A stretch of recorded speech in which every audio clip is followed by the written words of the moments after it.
Bismillahirrahmanirrahim. Hello and assalamu alaikum everyone. Welcome to another episode of the Tea Time.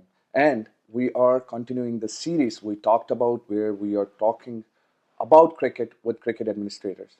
Today I have someone from a league who have brought new level of innovation into the club cricket in Canada, into Brampton, into Toronto. And they're experimenting with new technology and making sure that cricket is growing as and cricketers are getting the best of it. Yes, I am talking about the Brampton Cricket League. The Brampton Cricket League who has introduced DRS in the club cricket games. And I have with me Faraz Saleem, the president of BCL. Hey Faraz bhai, how are you today? I'm good. Thank you for having me. It's nice to see you. Faraz bhai, we will talk about cricket, we will talk about your league, but I want to hear from Faraz Saleem. Who is Faraz Saleem and what's your relation with cricket? How did you get involved in cricket? So I got involved in cricket in early ages of my career, and it started off with just playing tape ball cricket, and evolved into a little bit of hardball cricket, and then eventually got to cricket administration. Especially when I moved to Brampton and realized that we had a bit of a gap in short format games. At that time, mostly teams were playing 50 overs. T20 was just being introduced. So that's how I got involved with cricket. And Right. So, Faraz, I want to understand. You've been involved as a cricketer. What did you think, or what made you think that you need to start something new? I know you mentioned shorter format, introducing shorter format, but as a cricketer, when I'm playing cricket too, I'm a cricketer too. There's always things I want to think about which can be improved. correct. What did Faraz Saleem think that I need to improve if I and made you start your own league? Yeah, and I think I remember we were playing at the facility which is now the Powerade Center or the CEA Center. Okay. It was called Brampton Sports Center at that time, BSP. Right. And the grass was this big. And every time you try to hit a ball, you could only hit boundaries in sixers. No boundaries, and only singles were tough. Doubles were tough. Singles and sixes. This was your game. And when we, as part of the group, were trying to influence the city and the administration at that time to cut the grass, bring better technology so that fields can be managed according to cricket standard, it was a tough challenge. And being associated with the club, it was difficult to get the attention of the city officials. So we had to come out swinging with the league banner and make a lot of noise. Some of the history, BCL now has been in existence since 2009. Wow. And you'll pull up some of the history, and we had giant newspaper ad out against the city of Brampton at that time, reflecting the poor standards of cricket and the quality of ground. That's how we stimulated the executives and the management at the city to try to bring the level of cricket that you see now. The improvement that's now brought over the years is only because of that influence that was put in many years ago. Okay, Faraz, that's very interesting. So, if I remember, I've been here long enough and being part of cricket fraternity. 2009 versus 2023, 2024, 2025, last 3 seasons, the number of cricketers have grown in sheer number of people who want to play cricket. Yes. And I'm pretty sure back then it was more difficult to get the attention of municipal administrator to fix the ground versus now. What do you think if you started the league in last 2 years, would it be a lot different than in 2009? The quality of cricket or the... Managing and getting the city to listen to you guys, basically. No, I think the city would listen. Yeah. The challenge, though, is that the city now has deep connections with players who have been around.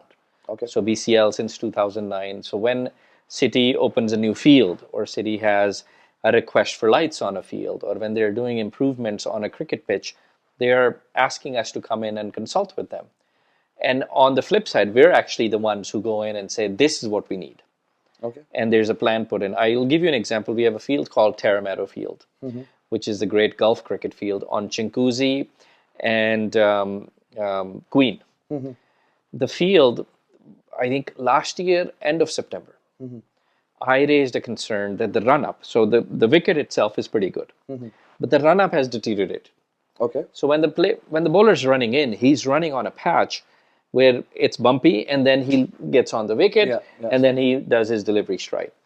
So I raised this concern with our committee in the city that I needed longer pitch. So the wicket needs to be longer. So bowler has a smooth run. Bowler has a smooth run up. And they said, oh, we'll look at it next year. Okay. So no, we'll look at it this year. Okay. Because next year, the ground is soft early on in April and May. You guys won't start any projects. You won't start the work. And then you'll go into May, and then you'll delay 2 or 3 weeks of league play. So best start the work now. So that's the influence we had. And then we had to meet with a couple of city councillors. But the work was started last year. Okay. And April 1st, the field was ready for use. And it was then launched beginning or end of April. This year, we started end of April. So that's the influence we have now. We're based on our history and our skill set on understanding what's wrong on the ground level. We're able to take quick action. For us, I can vouch for it that BCL and the management and you have worked a lot in Brampton, and the cricket has grown in Brampton in last decade and a half. And I'm sure BCL has a big hand. We have a lot of grounds available now. We have more grounds than we used to. We have grounds with lights available now. And of course, the credit goes to City of Brampton and Patrick Brown as well. Do you think Mayor Patrick Brown had a lot to do with the fast-growing cricket in Canada and in Brampton? Yeah, 100%. Mayor Brown has been a big supporter of sports in the city. Okay. So be it hockey, be it lacrosse, be it cricket, be it soccer, be it baseball. He's generally very supportive. And he's also interested. Okay. Mayor Brown was the first one to reach me. So prior to his election campaign, because there's such a big demand for cricket, and cricket didn't have lights, at a tennis court, city put signs, no cricket play in the tennis court. I've seen those. Right? Yeah, But I've seen those. Yeah. nobody else was playing tennis. Yeah. So the cricket boys were jumping in and they were playing. Being honest, I grew up in Brampton, just behind the school. I can't remember the school name now. We used to play and we were thrown out once. Yeah. Yeah. Right? So people were looking for lights. It's a nice summer day. You have 100 days of summer, so it doesn't, you don't have 300 days of summer. So you get very little time. So guys want to make the most use of the playtime that they can get. So, and if you have a bad game, you want to practice and you don't want to go indoors all the time. So you just do tennis ball cricket or some adjustments in a tennis court. So Mayor Brown was the first one to reach saying, what is this? How can I help? And that's when we aligned with him on his political campaign in Brampton. And I give him credit for the fact that after he got elected, he didn't close doors. Okay. First day in, he was ready to take on business to manage cricket, the growth of cricket, as well as the infrastructure that's needed, especially the grass cutting. You'll see that in the city of Brampton now, the grass is almost half an inch. And that is exactly the standard, close to the standard that we would like on an international field, is what we're seeing in Brampton as well. If I'm not wrong, for us, there was a regulation by law that the grass has to be certain size, which was not suitable for cricket. That was, I think, 8 or 9 years ago. And I'll tell you what the regulation was. The regulation was that we don't have the equipment to cut the grass this deep. So our regulation says it has to be 1.5 inch. Oh, I didn't know that. Okay. So Mayor Brown, in his first year, said rent the equipment. Okay. Cut the grass to what the cricketers want and the league administrations want. And then eventually the city ended up buying the equipment. The city leased it for the first year. So, but he did not say, oh, we'll cut the grass next year. Him and his council were quite supportive, especially him, in making sure that they follow up with their election campaigns. Promises. All right, Faraz, I am going to jump in towards BCL. We're going to talk about the league itself. We're going to talk about a lot of factors, technology you guys are using. But before that, I am going to talk about Faraz himself. Faraz, you were a cricketer. Every cricketer has a dream or had a dream when they were young. What was yours when you were young? What did you want to achieve by cricket? Was it just recreation for you? Or do you actually thought that, hey, Faraz Saleem can be in red one day? No, I never really thought. I mean, Canadian cricket is tough to, first of all, understand and get in. And secondly, for me, cricket was a passion. Okay. And it was a passion where I enjoyed it. I never really had the ambitions to play cricket at the highest level. But I was always focused and understanding. I know that in Canada, you cannot compete against, the player with the skill sets from other cricket playing countries. So there's limited scope in having to go that direction. We have some gems who've come out of our working together. Like Cecil Pervez has played with us since we were younger boys. Saad bin Zafar has played with us for many years. They have made it to the top level. But for me, I was mostly focused on the administration and good quality for local cricket. Faraz, those qualities you're talking about when you're noticing something in socially and you want to improve it, that's also qualities in a politician. Did you ever think about being administrator at a municipal level, provincial level, or federal level? I haven't really thought of that right now, Yeah. but my vision has always been that if someone's already there in a position, we support them Okay. and we correct course with them, Okay. and we tell them our problems. And frankly, if they don't listen, then we figure out how to adjust our operation quickly Yeah. to work in an opposite direction. But the idea has been that if people who are in there for the right reasons, if they're aligned, they understand our problems, they're able to respond to our problems, and when they need us, we are with them. Those three factors have always worked in good success for cricket, especially the BCL. Okay. All right. Faraz, you mentioned BCL at the end, so let me jump into BCL now. First of all, I want to thank you from cricket fraternity, from all the cricketers, that you are running a tremendous and an amazing league. I have seen very happy people by the league standards. So let me talk about the standards you have set. You have introduced new technology and very recent year, and I'm assuming since last year you have tried to experiment with BRS. You're bringing Yes. in more and more. Where did the idea come from, and doesn't it increase the cost on the league and complications as well? Correct. So I'll give you some history. Our goal has always been that in order to compete for cricket, you have to be good in cricket. I am a CPA.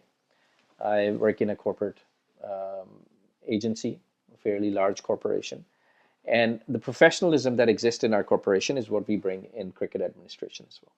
Okay. Our policies are documented, our communication is documented, our bylaws are documented. We're not hiding behind the fact that, oh, Faraz said, and this is what's going to happen. We have a board which is functioning. We have responsibility split. I don't even know who's coming for umpiring. We have a person who's designated to do our umpiring properly. We have a person who does team collection. We have a CPA who's our treasurer who manages our financials. He deals with our books. He does our reporting. So what we've done is we've put the right people in over the years, and we've asked them to take leadership for their roles, which has helped. And it's allowed me to focus more on deal making with the city, with sponsorships, infrastructure development, as well as improvements within the league. Because now, if you think about it, in 2000, I believe 2020, no, pre-COVID, 2018, we would drive around and we'll see baseball diamonds were lit. Nobody was playing. Yep. And there were 17 fields in Brampton with zero lights. Yeah, I actually, good you brought it up. And I kid you not, I think there was a diamond field right beside Tara Motor Park. Yes. And it was lit. Exactly. And we had to stop a game because of light issue. I was in the field and I was talking to the guys, look, nobody's playing there. The light's there and we are waiting here and we just cannot play. That's very true. You brought a very good point. So we would make a point with the city that, listen, every sport, and that's organically because the administration of those sports were quite aligned with what the vision is for their teams. Correct. So they would ask the city for this. But in cricket in general, we were quite stagnant. We focus on the morning hours and then we would go home. Yeah. And we raised it with the city. I said, cricket, nobody knows. It's difficult. We don't know what kind of lights to get. Then we had a report done. We said, this is the kind of lights you need. And then to showcase the demand for cricket, BCL funded temporary lights at the Powerade Center. Oh, City wow. won't allow us to even use temporary lights on city facilities because of insurance liability. So we went to the Powerade Center, we made deals with them over a course of a year or so, and we put lights around. So, sometimes when you're driving on a construction site, those generator lights.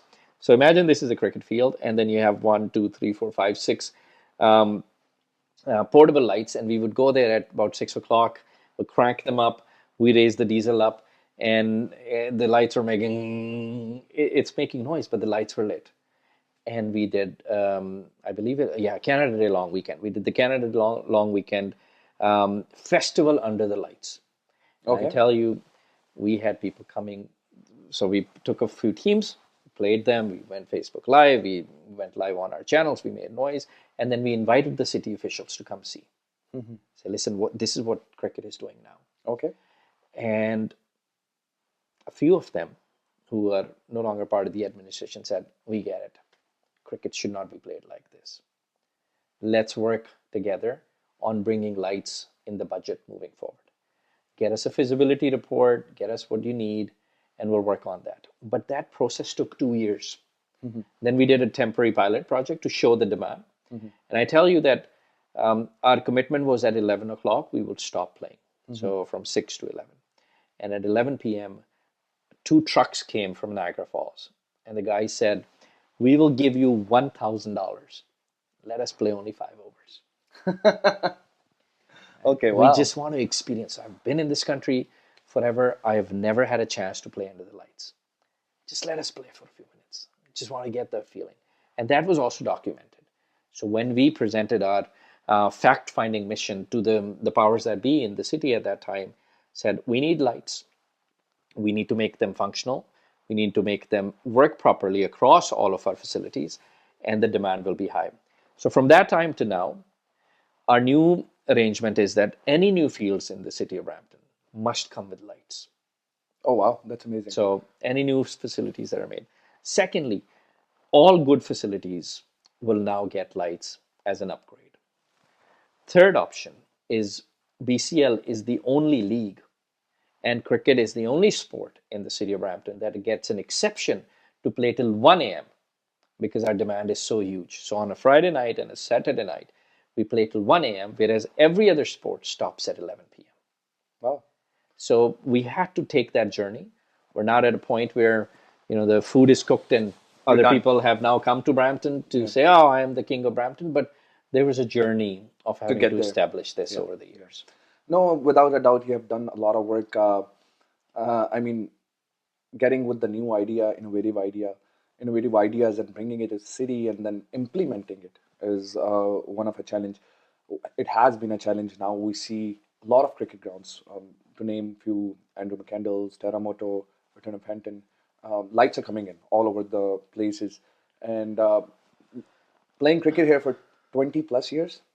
That's a concept which I wish we had when I was younger. But we're still playing cricket. So, yeah, Faraz, let me talk about. I didn't want to cut you, but Yeah. we're starting a Masters division next year. So BCL has been I'm still too young for it. Okay, all right. So then you're safe. You're still safe. But over the years, we've realized that people who've been playing with us for 17 years are now saying, so I want to take it a little bit easy on the ground. Yeah. And yes, I want to be competitive, but I'm also not going to take every run as 2 or 3 runs. I can take 1 run and then hit a boundary and I'll still be able to make it. But we're launching that as well. All right, you mentioned Masters cricket, so I was going to ask this question, but I'm gonna flip it. I'm gonna flip it anyways. Junior cricket. I interviewed few administrator last few weeks, and a question from audience came to me, and they said talk about junior cricket. BCL, if I am not wrong, currently do not have any junior program. Do you plan to have one in future? And if not, why not? So for us, in the beginning, we had our junior program. Okay. It was a very well-run junior program. At that time, our vice president was working on that junior program, and we had a huge demand.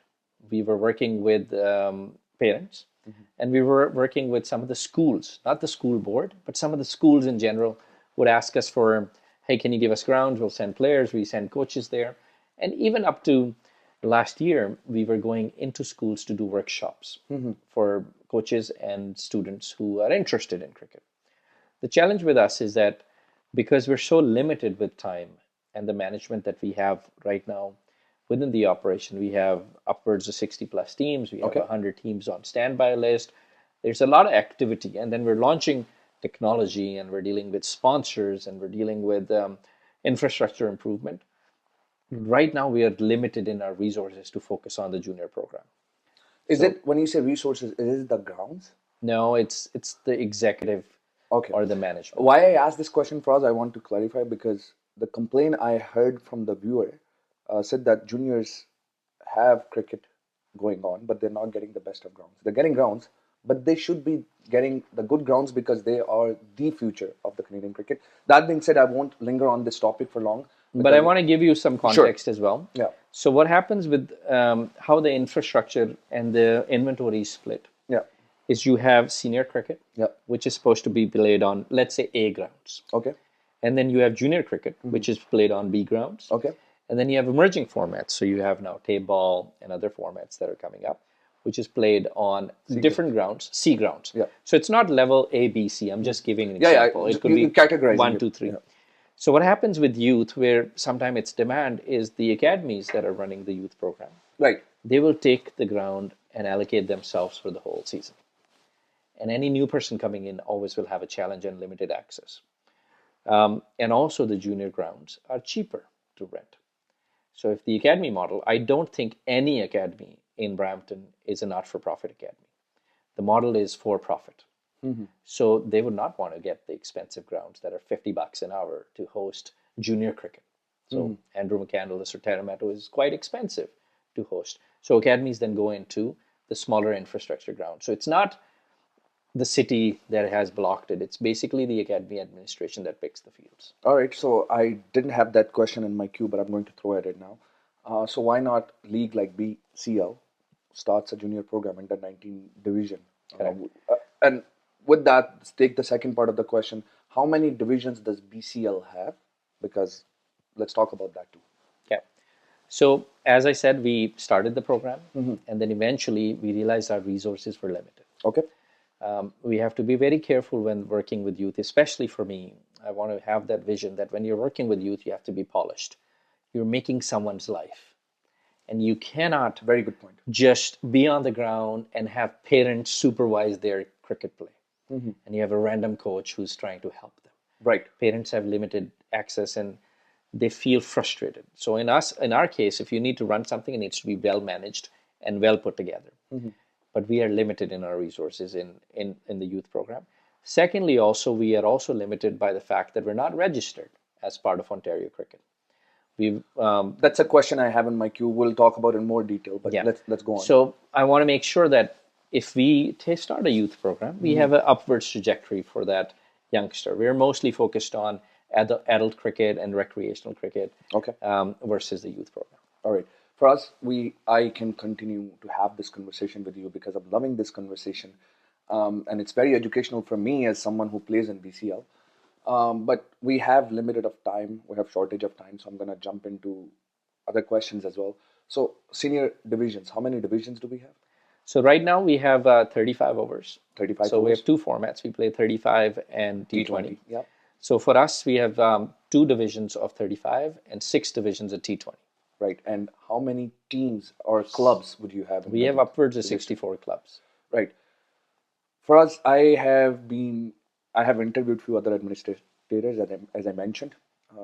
Number of people still joining the league, and specifically in Brampton, are very high. What is that with the association with BCL? It's a challenge for us. Last year, we had 100 teams on standby list. It was tough to take them. And I will tell you that there were teams that got letters from the city councillors, from people who were who's and who's of Brampton, who said, oh, this friend is a recommendation, please take them in. But we had to be fair with our membership. Because if you don't have the approach and you can't get in, that part we blocked. We said it has to be a fair system. It'll be common ground. So if you come with approach, we would look at it, but we also have to be fair with 98 other people who did not have any approach. Fair enough. So we made a point that you have to be Brampton domiciled club. By approach, you mean references, right? References, right? Yeah. So you have to be Brampton domiciled club, and you also have to have 80% of your membership Brampton based.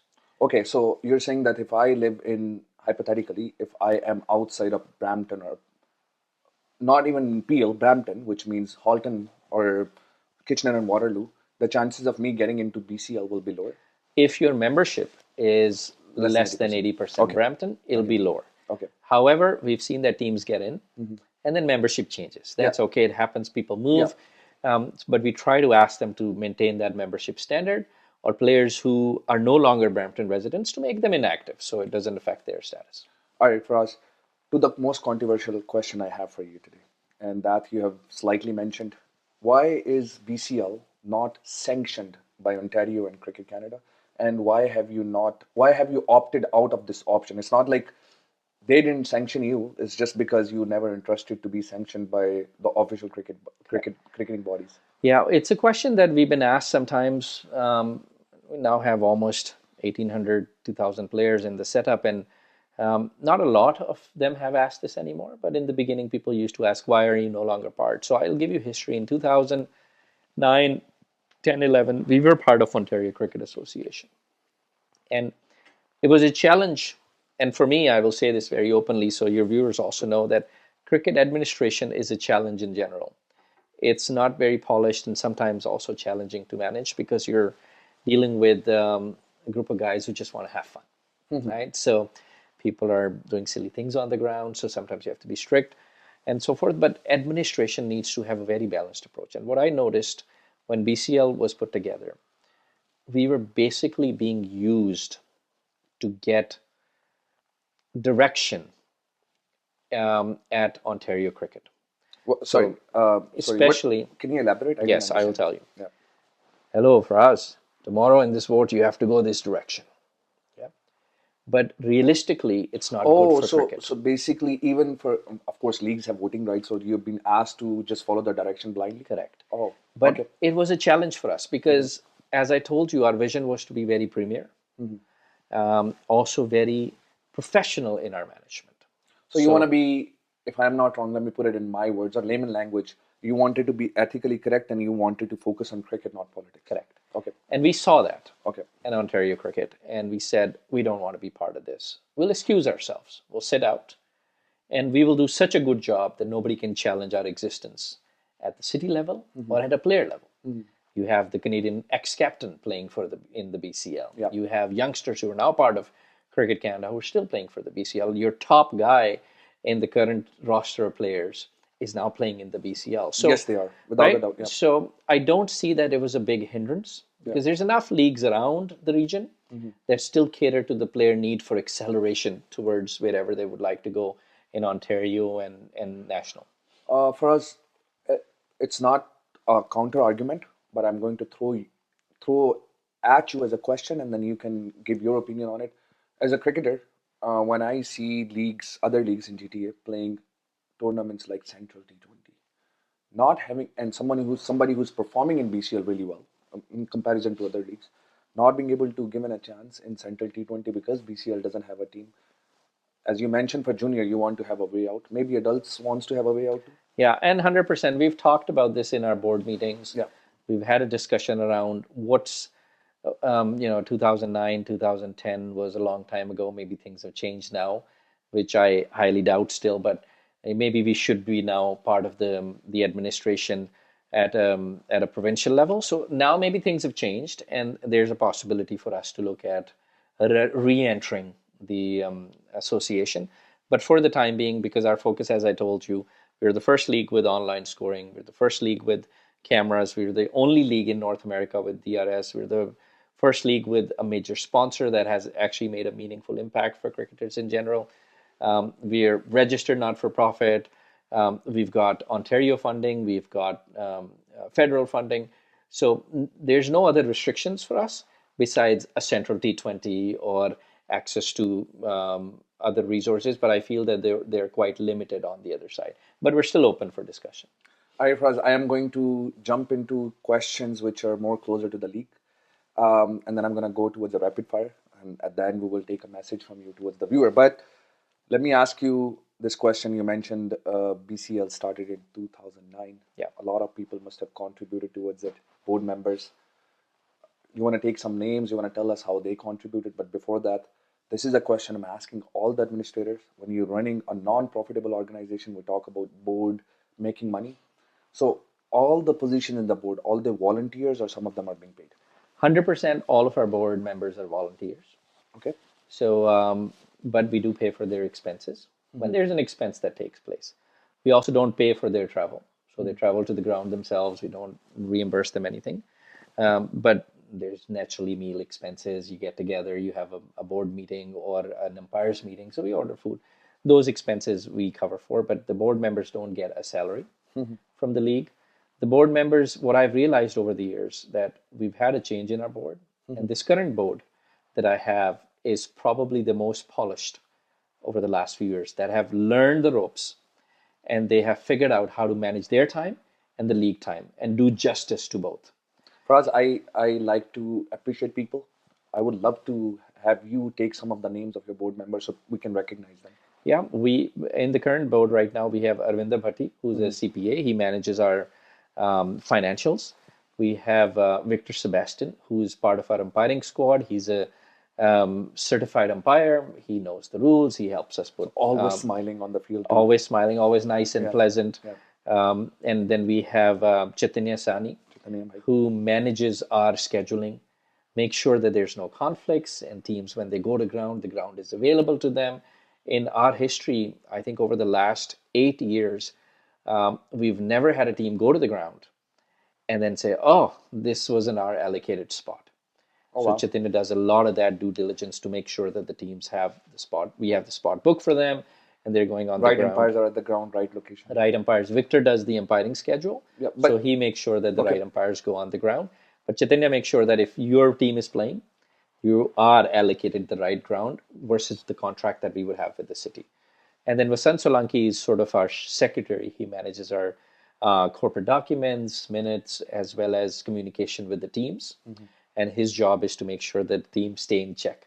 So Vasant takes calls from them in all kind of languages, and he also responds to them in all kind of languages. He's basically the fit-all in the whole entire operation. That requires some amazing social skills. Huh? Correct. Because there's people who are happy, there are people who are unhappy, there are people who are angry, there are people who wants their game schedule changed, complaining about umpires. Everything managing is very difficult. You need to have a thick skin. To be a cricket administration. The good thing with us is because we're so fair. Like I tell you, even for my club, I play for a club this year. I played for them, and our league registration is that it stops at a certain day. And that club was short of players, and they needed one extra player. And they messaged me saying, "Can we register extra player?" I said no.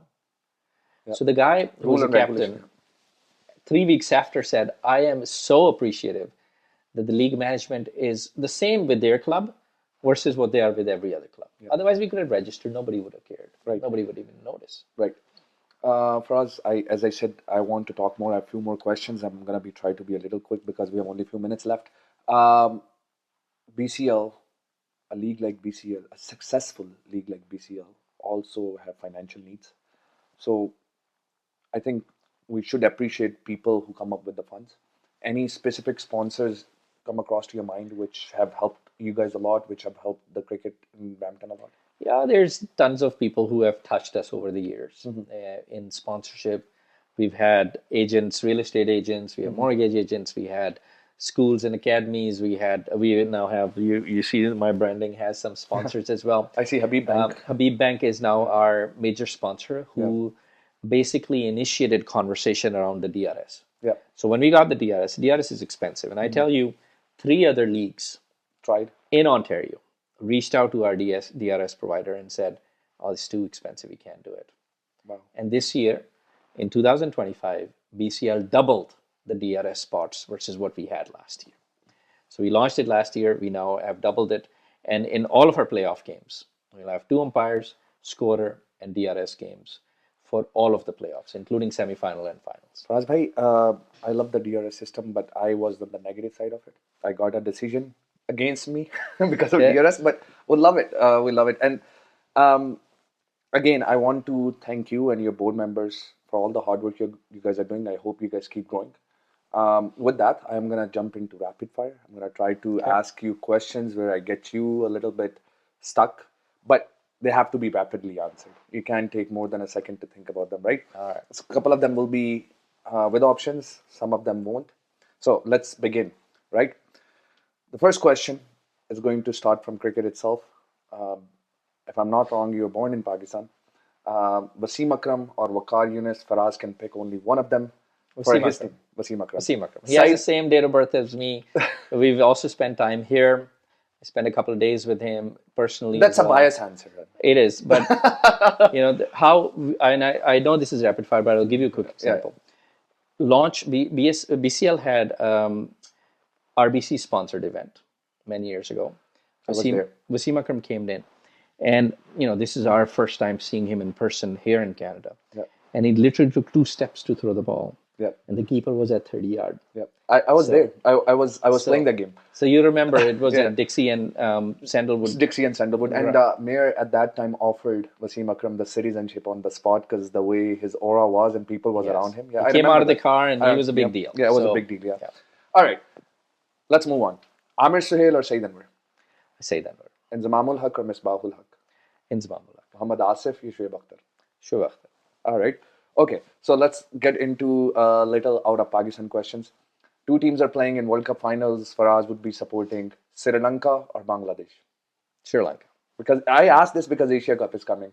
Who is going to win Asia? Who is going to be the finalist in Asia Cup? I'm going to take 2 names, Afghanistan or Sri Lanka. I mean, Afghanistan is looking pretty good. But rapid fire. Sri Lanka. Sri Lanka, all right. World Cup final, England, Australia. England always. England always, all right. Test cricket. Faraz chooses his best batsman out of these 2, Virat Kohli or Sachin Tendulkar? Sachin Tendulkar. ODI, same question. Virat Kohli. T20s, then Virat Kohli. Yes. All right. What is the reaction of Faraz Saleem when he finds out that Babar Azam and Mohammad Rizwan are dropped from Pakistan T20 side? Shock. They're unhappy. Shock and happy? Shock and happy? No, not total shock. Not happy. No, ये भी ठीक है. All right, Faraz, I'm going to take it towards entertainment, but before that, I'm going to ask some local questions now. Canadian cricket, Saad bin Zafar or Sheel Patel? Saad bin Zafar. Do you know Osinde Henry? Yes. So Osinde Henry or Umar Bhatti? I think Osinde Henry because you know the reasons after what he's done as well for cricket. So yes. Okay. Ashish Baghai or Rizwan Cheema? Cheema. All right. If Faraz wasn't working for BCL and he was part of administrator, which league would he be more likely to be part of? MCL or TND? Neither. Tough question. Neither. All right. You gotta pick one. Because I would not be playing there anyways. I am a Brampton boy, so I would not be in MCL for sure. Okay. Or TND. All right. Faraz, Hollywood or Bollywood? Hollywood more for me. More for you. Yeah. So, basically, this question is for genre: Titanic or Mission Impossible? Mission Impossible. All right. What's your favorite movie of all time? I mean, The Pursuit of Happiness. Okay. Will Smith. Okay. Matrix or Interstellar? Interstellar. Okay. Perfect. Faraz, I don't think I could ask you anything which will make you nervous, but so I'm out of the questions. But it was fun playing with you. One last question I'm going to ask. Who has been your favorite club in BCL and all your career as an administrator? So a club which you really admired that the way they progress and they have been supported. It's tough to say and pinpoint one club in general because we play in Division 1. We know all the clubs who've had a history with us. There's many who've come and competed against us. And we have true good friendship as well. Okay. And there's clubs that have progressed within the league. So they started from Division 4, now they've got to Division 1 and onwards they've progressed well. So there's many clubs that within the league that I can name. It's not just one club. I have zero affinity for one club only. There's many clubs, at least 3-4, that have done reasonably well. Fair enough. So let me put it this way. A cricketer you thought should be playing Canada just because the way he represented himself in BCL. Any? You can take a couple of names if you have any in mind. A cricketer who should be playing Canada. Yeah. From BCL. Yeah, there's a few that I can think of who had really good potential. I know Simon Pervez has been part of Division 1. Nomi bhai. Nomi, yes. He 18,000 runs. Yeah. And still going. Very good. Yeah. This year he was the highest scorer in Division 2. Yeah. So I can think of him as someone who should have been a bigger part of cricket in Canada. Okay. Faraz bhai, thank you so much. I know it's very difficult to take time out, and I'm pretty sure that you are really busy. You're a busy man. Thank you so much for coming. But I want to hear from you. What message do you have for our viewers today? What would you like to tell my viewers and subscribers today? Yeah, I think for people who are watching this, I would tell them that come play cricket in Brampton. get alignment with the club here, come play under the lights, be part of the larger operation that exists here in Brampton. And when you're on the cricket field, know that you're representing everyone who plays cricket in Canada. So you should be presenting yourself in such grace and elegance that people respect cricketers across the province as well as nationally. Thank you so much, Faraz bhai. Viewers, this was the episode of Tea Time today. I would like all of you to look up BCL, Brampton Cricket League. They have been doing an amazing job to run this league, and cricketers, as much as I know them, they're very happy with the administration, the level of the cricket they're playing, and the facilities itself. Look them up and join a team in Brampton. Keep working for cricket, keep looking for Cricket Canada. See you next time.